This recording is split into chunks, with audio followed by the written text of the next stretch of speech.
Bonjour à tous, au programme aujourd'hui on va voir Apple sur lequel on a été déclenché à la baisse il y a peu de temps et qui nous donne une belle performance. On ira voir aussi une opportunité de vente sur McDonald's, un McDonald's qui est actuellement sur un double top, donc qui pourrait corriger ces prochains jours.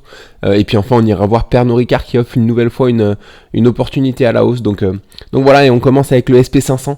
Le SP500, alors rien de spécial. Hier encore une mèche baissière. Donc voilà, c'est la cinquième de suite. Donc voilà, à un moment donné, on a cru rebondir, mais on est revenu vers le bas. Bon, là par contre, sur le SP500, on a cassé du coup voilà, on commence peut-être un retournement.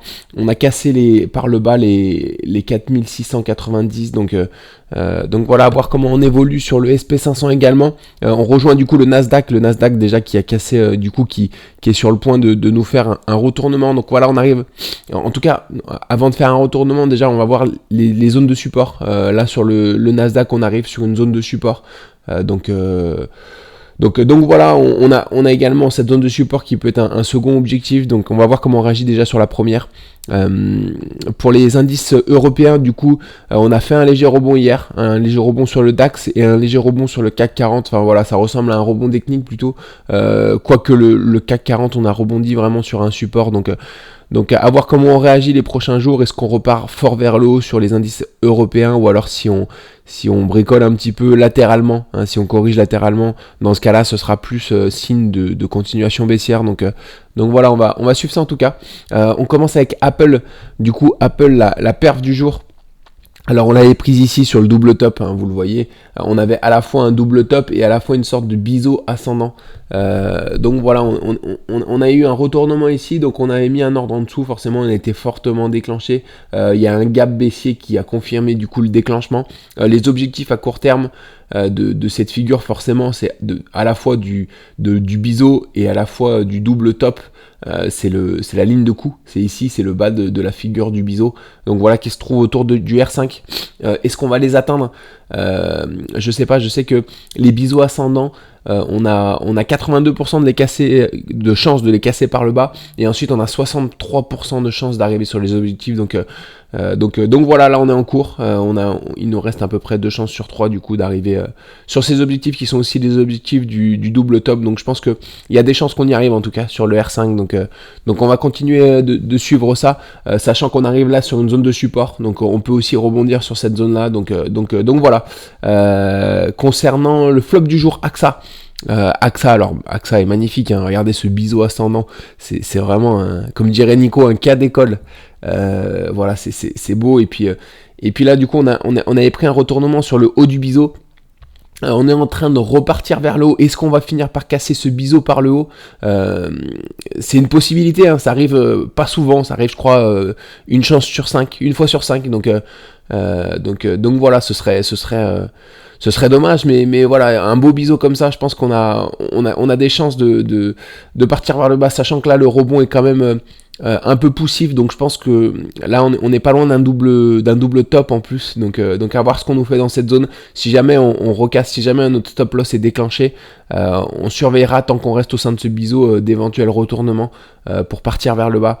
Encore une fois, si on arrive vers le bas, on a 63% de chance d'atteindre l'objectif, si on part vers le bas en tout cas, si on casse cette figure par le bas. Donc les objectifs c'est autour des 19.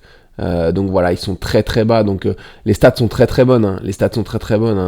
Donc 4 chances sur 5 de sortir par le bas de cette figure, et 63%. Je crois que ça fait une chance sur 2 d'atteindre les objectifs. Donc une chance sur 2 d'atteindre les R9. Après, le seul risque qu'on a sur ce genre de figure, c'est d'aller tester le support et de repartir encore sur une autre rotation au sein du biseau. Dans ce cas-là, on aura sûrement, on espère avoir le temps de sécuriser la position, et ensuite du coup on sera déclenché, voilà, on sortira break-even, mais voilà, il y a quand même des fortes probabilités qu'on arrive à casser par le bas et à atteindre ces objectifs qui nous feraient des beaux gains. Donc voilà, AXA, on est mal parti, mais je suis encore très confiant sur cette action qui a vraiment une belle configuration.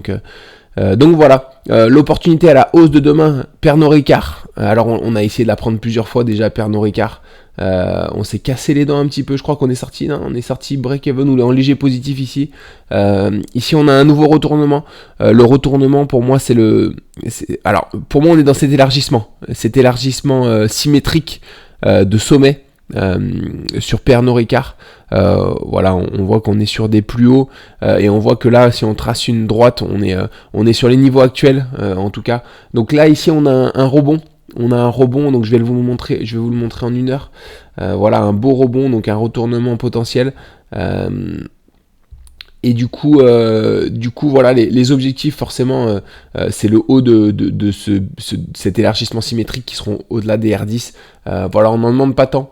Déjà, on espère sécuriser la position. Donc voilà, après ce rebond, on va voir si on arrive à être déclenché, en tout cas sur cette action. Mais voilà, si jamais les marchés repartent, je suis assez confiant sur Pernod Ricard, en tout cas. Donc voilà, à suivre en tout cas Pernod Ricard. McDonald's, on est actuellement sur un double top, comme on peut le voir, un beau double top ici. Alors pardonnez-moi, je suis un petit peu malade. Un beau double top ici. Voilà, ici on a un retournement.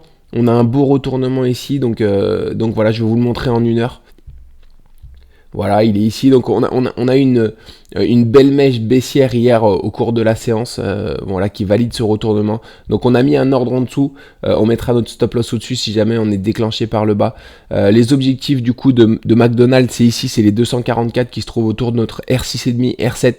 Voilà, bon, après on voit que McDonald's c'est quand même une tendance très haussière depuis des années, donc voilà, mais c'est peut-être le moment de digérer un peu pour McDonald's si je peux me permettre, bien sûr. Donc voilà, une digestion qui nous mènerait au moins vers ce niveau de support là qui est au niveau des R2. Alors, à quoi correspond cette ligne? Voilà, non, c'est cette ligne de support ici. Donc voilà, on aura le temps d'ici là de sécuriser la position. Donc on va suivre ça en tout cas sur McDonald's, mais potentiellement vraiment une belle opportunité sur McDonald's. Voilà, donc on va suivre ça aujourd'hui. Et puis moi, je vous souhaite une bonne journée et on se retrouve ce week-end du coup pour le bilan de la journée du jour. Très bonne journée à tous, à très vite.